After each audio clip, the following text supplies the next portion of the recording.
Je vous la présente plus, Mel c'est ma meilleure amie depuis 5 ans, c'est-à-dire depuis qu'on est rentré en école de commerce pour nos études. On en a vécu des choses ensemble, entre un semestre à Lille puis au Brésil, et puis récemment une colocation à Paris. Pourtant, en 5 ans, il y a quelque chose qu'on n'a encore jamais vécu, un voyage que toutes les deux. Alors cet été, on a checké nos meilleurs comparatifs de vol, trouvé un billet à moins de 100 €, évidemment c'était avec Ryanair, et évidemment on a galéré à faire nos sacs. J'ai mis juste les bas et les hauts sans mettre des sous-vêtements, et ça ne ferme pas. Il faut que je fasse un tri, mais c'est compliqué, j'ai l'impression d'avoir déjà pas beaucoup d'affaires. Enfin, j'ai galéré à faire mon sac et Mel l'a fait au dernier moment. Mel n'est toujours pas rentrée de chez ses parents. On est censé partir dans 1 heure et elle n'a pas commencé son sac. Moi, en attendant, tout est terminé. Dans tous les cas, je prendrai cet avion avec ou sans elle. Ah, elle est là. Mais une fois ces problèmes réglés, c'était parti pour une semaine en Albanie avec ma meilleure amie.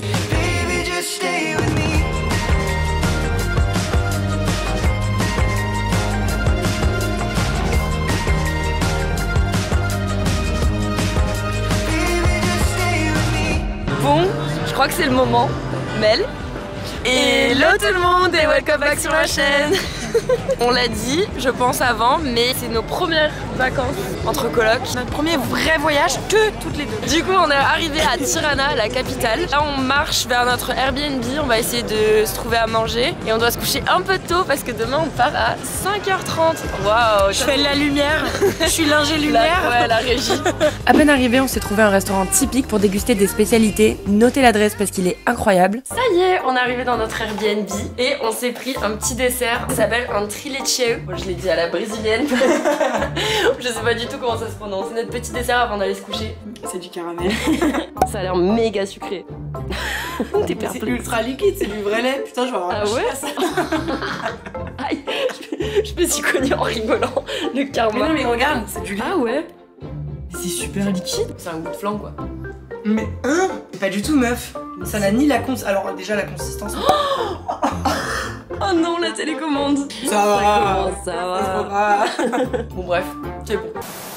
C'est le jour 1. Il est 5h du mat et on prend la navette. Et on est fatigué. On est fatigué, on va dormir de suite. Cette fois, le voyage commençait vraiment. On a commencé avec 3 heures de route dans les montagnes albanaises, supplément lever de soleil magnifique, pour prendre un ferry pour une croisière sur le magnifique lac Como. Et dites-vous, normalement quand il fait beau, il ressemble à ça.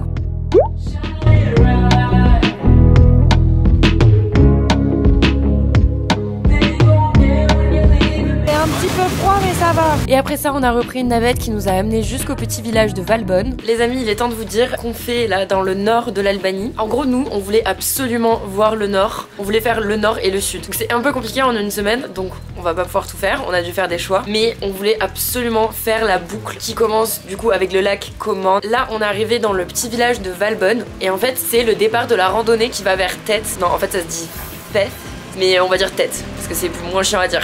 Et du coup c'est une rando d'un point A à un point B. On est passé par une agence pour tous les déplacements parce que du coup si tu prends la voiture en fait c'est hyper galère parce que tu fais une rando d'un point A à un point B donc tu récupères pas la voiture. Donc on est passé par Ferry Berisha. Donc c'est trop bien organisé, ça coûte 42 € je crois et c'est vraiment le plus simple pour faire la boucle je pense. Et le problème c'est que ici on ne peut payer qu'en cash et j'avais pris du cash mais pas assez. Là on a eu à peine payé le reste de ce midi. Donc là j'ai appelé toutes les guest houses pour savoir où on peut payer en carte. On m'a donné le nom d'une, ils sont pas joignables par téléphone donc on va aller voir directement ce soir à pied et on va prier pour qu'ils prennent la carte. Sinon ça va être un peu compliqué. L'après-midi il a plu comme pas possible à Valbonne, mais c'était pas pour nous déplaire parce qu'après un réveil à 5h et 2 heures de ferry dans le froid, on était plus coqués avec le fait de se reposer au chaud sous la couette en regardant notre série préférée.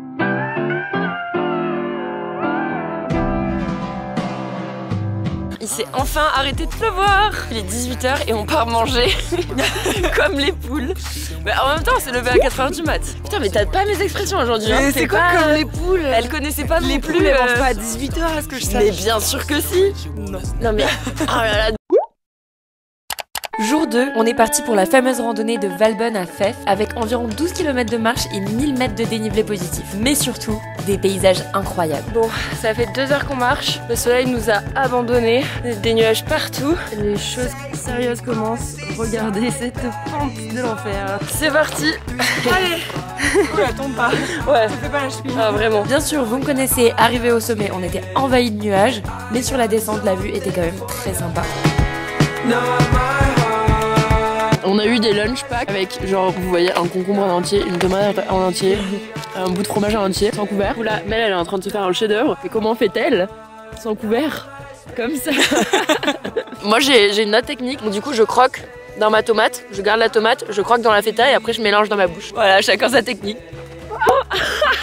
Et après un peu plus de 6 heures de marche, il était temps d'arriver dans le fameux village typique de Feth.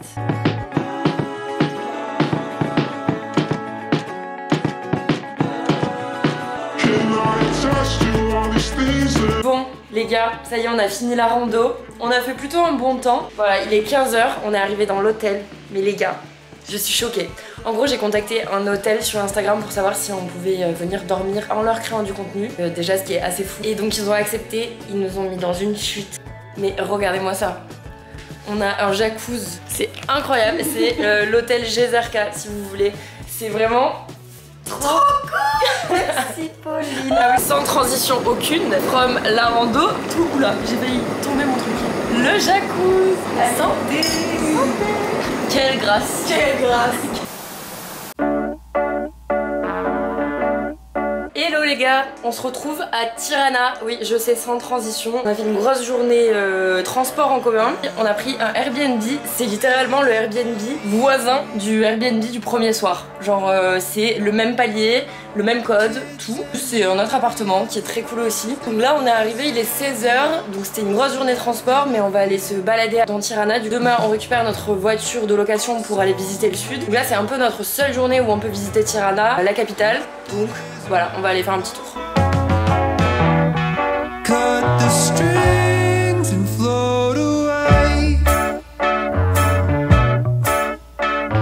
Ce soir on s'est dit qu'on allait tester un autre type de spécialité albanaise. Cette fois c'est fast food. C'est ça qui s'appelle le souflaké. Souflaké. C'est un sandwich avec des frites dedans. C'est un pain pita et beaucoup de mayonnaise comme vous pouvez voir. Ceci n'est pas la mayonnaise qu'on connaît. Mais non. Attends.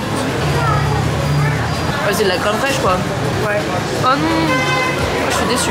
Ça y est, le road trip commence. On est en route, on a 3 heures de route jusqu'à la plage. En tout cas, il fait trop beau. Hâte d'arriver à la plage. A few moments later. Bon, tout se passait trop bien. C'était trop beau pour être vrai. On a une panne, on est sur l'autoroute. On ne peut plus démarrer. Super dangereux. La voiture d'un coup n'accélérait plus. Bon là, elle redémarre, mais du coup, on a trop peur de repartir parce que si ça nous fait la même chose, alors qu'il y a un putain de tournant et qu'on finit dans le tournant, là on est morte. Bon, petit update, on est reparti. Donc on a récupéré la voiture du gars qui est venu nous aider. On sait pas du coup quel était le problème, mais on a juste récupéré une nouvelle voiture alors qu'on venait de faire le plein sur l'autre voiture. Donc là on va devoir refaire un plein avec la nouvelle voiture. Mais bon, au moins on a perdu que 1h15 entre guillemets et on est reparti en direction de la plage. C'est parti. Mais on a le dos qui colle.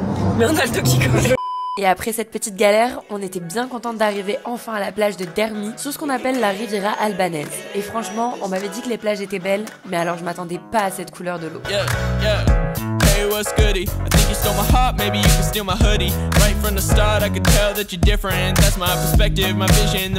Après avoir fait mumuse à Dermi, on a repris la route pour finir la soirée à Imare, un peu plus au sud, et on a regardé le coucher de soleil sur la plage principale.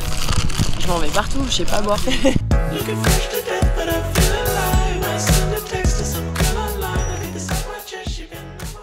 Le lendemain, on a repris la route pour se rendre 1 heure plus au sud à Saranda. Et comme c'était la dernière journée avec un grand soleil selon la météo, à 10 h, on avait prévu une journée bateau pour aller visiter des criques et des plages inaccessibles par la terre. Encore une fois, l'eau était bleu turquoise et c'était vraiment incroyable.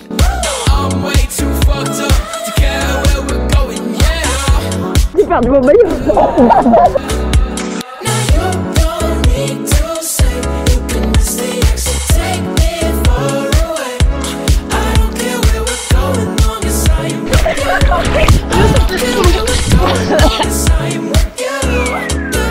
Après cette journée bateau bien remplie, on est rentré se poser à l'hôtel. Ça les gars, c'est la Grèce, c'est Corfou. Du coup là ça ressemble un peu à la Grèce je trouve. Le seul hôtel où on est resté 2 nuits de suite et on a commencé la soirée avec un petit apéro avant de sortir avec des copains qu'on s'était fait sur le bateau.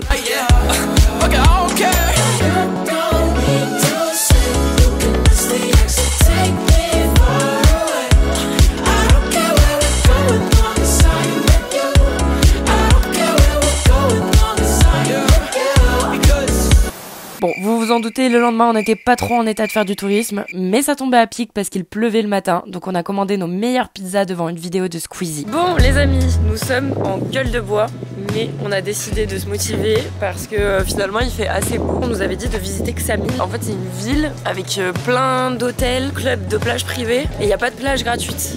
Donc en fait là on marche dans la ville, mais on va sûrement pas se poser sur des transats. Parce que nous sommes des rats. Exactement. Non mais il fait pas très beau en plus. Du coup, on se promène un peu pour voir à quoi ça ressemble parce que c'est quand même très joli. Et on a finalement rejoint nos copains pour un petit volet coucher de soleil sur la plage.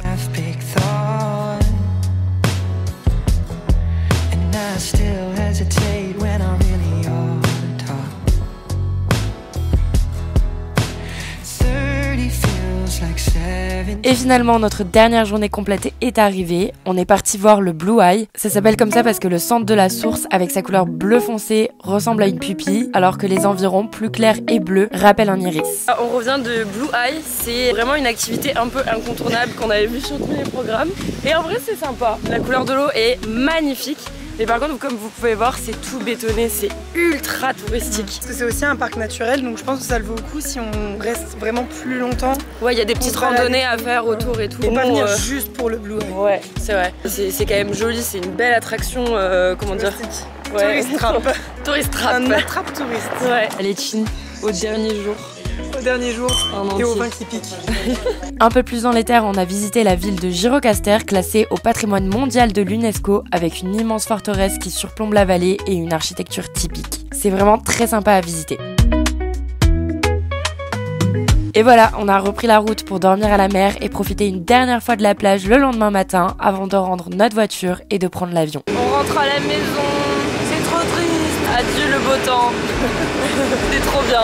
Voilà les gars, c'est la fin de ce vlog en Albanie. J'espère qu'à travers ces images, vous aurez vu le potentiel incroyable de ce pays et que vous serez tombés amoureux des paysages autant que nous. En tout cas, pour un premier voyage entre meilleurs amis, on peut dire que c'était réussi. Comme d'habitude, n'hésitez pas à laisser un petit pouce bleu. Et en attendant, je vous dis à très bientôt. Bisous.